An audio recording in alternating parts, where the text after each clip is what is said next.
আমি শুধু একটা কথাই বলবো, যে ভক্তি আন্দোলন একটা সময় প্রভু শ্রী চৈতন্যদেব শুরু করেছিলেন, যা পরবর্তীকালে শ্রীলা প্রভুপদ গোটা পৃথিবীব্যাপী ছড়িয়ে দিয়েছেন। হরে কৃষ্ণ মন্ত্র এবং জগন্নাথ দেবের শ্রী শ্রী রথযাত্রা, এটা গোটা আন্তর্জাতিক স্তরে ছড়িয়ে দিয়েছেন। এর বার্তা সর্বত্র ছড়িয়ে পড়ুক।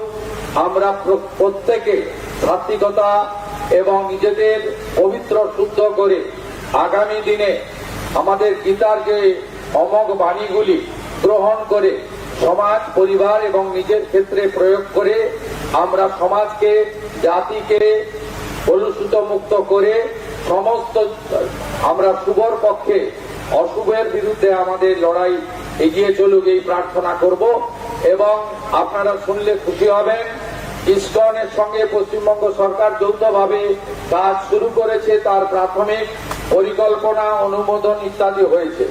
পশ্চিমবঙ্গ সরকারের এবারের বাজেট বক্তৃতায় দেখেছেন যে আমরা সুকোমলমতি ছাত্রছাত্রী, আগামী দিনের ভবিষ্যৎ, তাদেরকে আমরা যে পুষ্টিকর খাদ্য বিতরণের মহান দায়িত্ব, যেটা ভারতবর্ষের বিভিন্ন রাজ্যে ইসকন সাফল্যের সঙ্গে করছে, এক্ষেত্রে আমরা পশ্চিমবঙ্গে কলকাতা মহানগরে আগামী 1 আগস্ট থেকে শুরু করতে চলেছি। এটি একটি পরম প্রাপ্তি আমাদের। আমাদের সরকার শুধুমাত্র আধিকারিক এবং নির্বাচিত প্রতিনিধিদের মধ্যে সীমাবদ্ধ থাকবে না।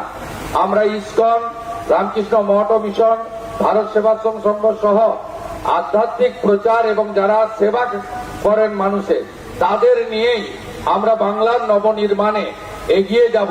এটাই আমাদের প্রত্যেকের অঙ্গীকার।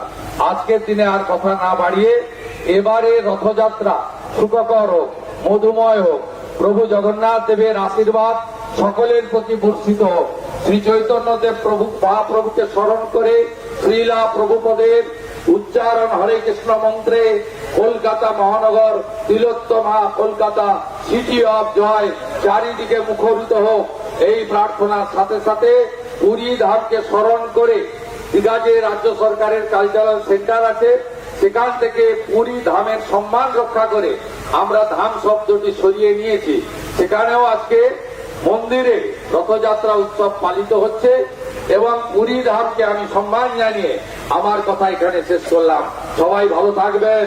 হরে কৃষ্ণ, হরে কৃষ্ণ। জয় প্রভু জগন্নাথ কি জয়, প্রভু জগন্নাথ কি। কলকাতা রথযাত্রা মহোৎসব কি, কলকাতা রথযাত্রা মহোৎসব কি, কলকাতা রথযাত্রা মহোৎসব কি। অসাধারণ ব্যক্তিত্ব, একবার সবাই মিলে হরিধ্বনি।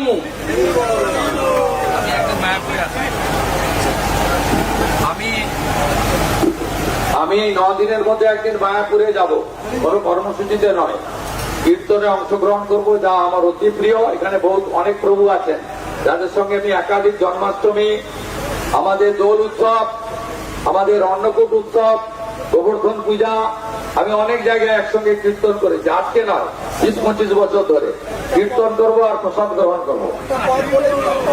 আর মায়াপুরকে আমরা নোটিফাইড এরিয়া অথরিটি করবো।